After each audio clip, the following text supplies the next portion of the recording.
we think the business cycle peaks sometime in end of 2025. And that would suggest a crazy sort of target that could get somewhere between $500,000 and $1 million in Bitcoin. But who the hell knows, right? These cycles can be crazy, and this one feels more like the 16-17 cycle than it does the prior cycle. And that cycle didn't have a lot of central bank printing. Well, not in the US, but central bank balance sheets were rising. We saw 20% growth, and what happened of liquidity, and what happened was crypto absolutely exploded. As we enter a realm of financial intrigue and dynamic market forces today, RAOUL shares his most recent Bitcoin price prediction and sheds light on when we might witness the realization of this substantial target. Currently hovering just above $44,000, Bitcoin has surged by over 47% since last October. With the discerning eye of an experienced investor, Powell focuses on Bitcoin and the expansive cryptocurrency market, recognizing their significance amidst economic uncertainty. With a sense of urgency, Powell also underscores the mounting concerns surrounding the colossal $6 trillion debt maturation scheduled by year-end. Amid this fiscal tightrope, Powell delves into economic indicators, debt dynamics, and the pivotal role of central banks in shaping the market.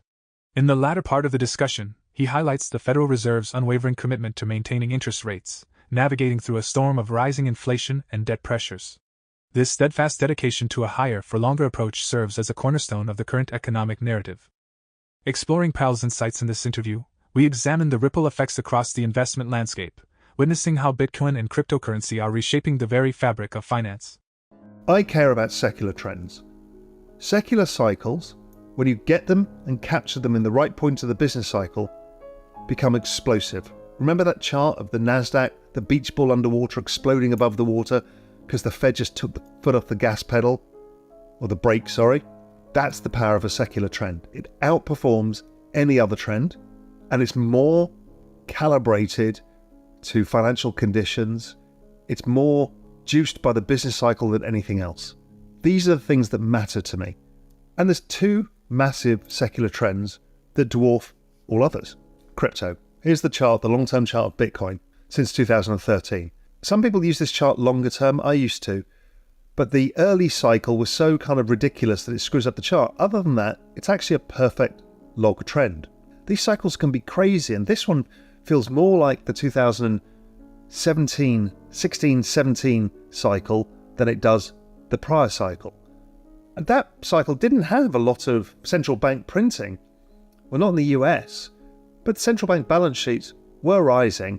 We saw 20% growth, and what happened of liquidity, and what happened was crypto absolutely exploded. I kind of feel like that's the case.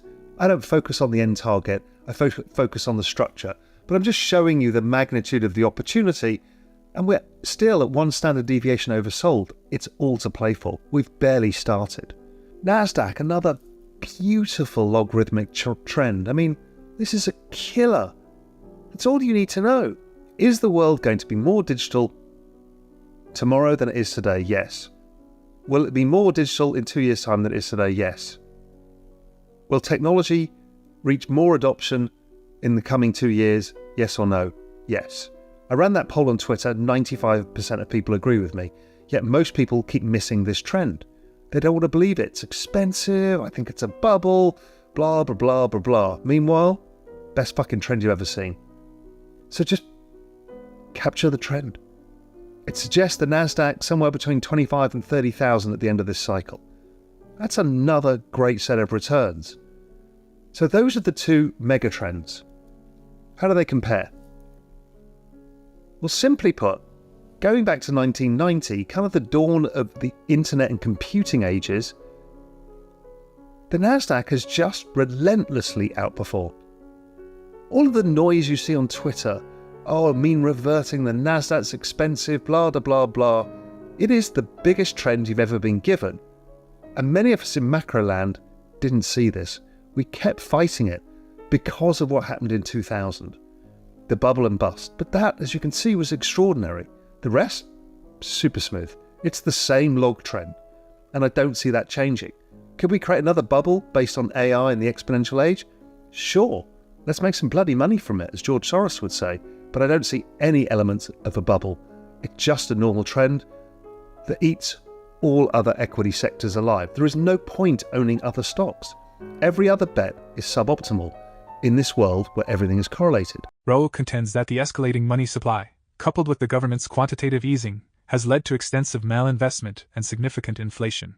He asserts that, despite initial benefits for Americans from the influx of money, the rest of the world did not experience similar advantages.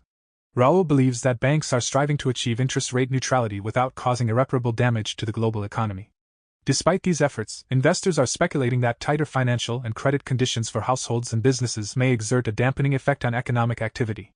RAOUL examines various economic indicators to anticipate trends in inflation, the stock market, and the potential repercussions of cryptocurrencies on the global monetary system. I talked about the fact that the ISM is a repeating cycle since 2008 because of the debt refi cycle. So future ISM looks like past ISM inverted. So it suggests that we keep going into 2025, the end of 2025, which I've shown you a number of different formats. And with that goes liquidity. I showed charts earlier how liquidity and ISM all go hand in hand.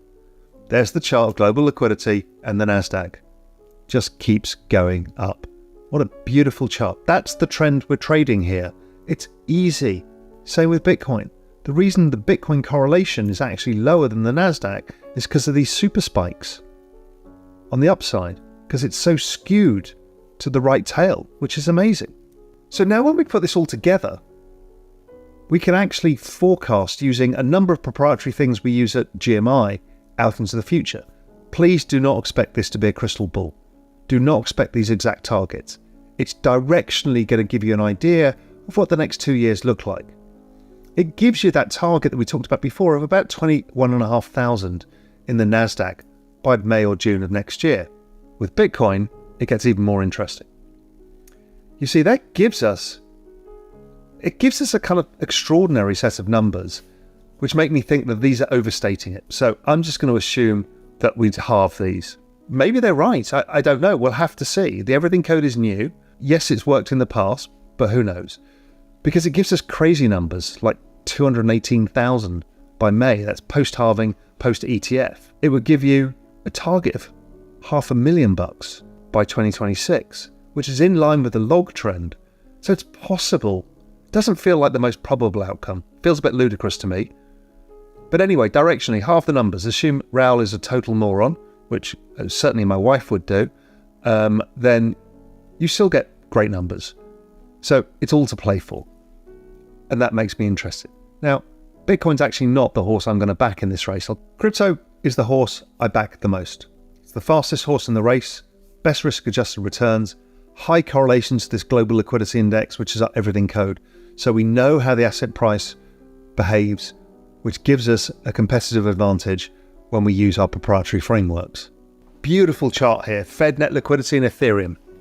Bitcoin has actually outperformed Fed net liquidity, the beach ball underwater. Why? Because of the narrative around the ETF. In macro crypto spring, Bitcoin always outperforms, much like in macro spring, treasuries tend to outperform credit. Later, when we move to macro summer, alts, ETH first, Solana, others will start to massively outperform Bitcoin, much like junk bonds outperform treasuries. So ETH is just doing what it's supposed to be doing, but it's not giving us the big surprise. I think that surprise comes the moment the ETF is out in Bitcoin and people will focus on the ETH ETF, and it'll bring the ETH ecosystem alive. This year it's been a story of Solana, which I've been along all year, and Bitcoin. That barbell has been the best trade in the world. Or in fact, just owning Solana has been the best trade in the world, bar none. But ETH, it'll play catch up. It'll do well. RAOUL reveals the far-reaching implications of shifts in cryptocurrencies on our financial landscapes. Envision a scenario where borrowing money becomes more costly, impacting the allure of attractive credit card deals and car leases. However, beyond mere numbers, the focus is on equity and the range of goods accessible amidst market fluctuations.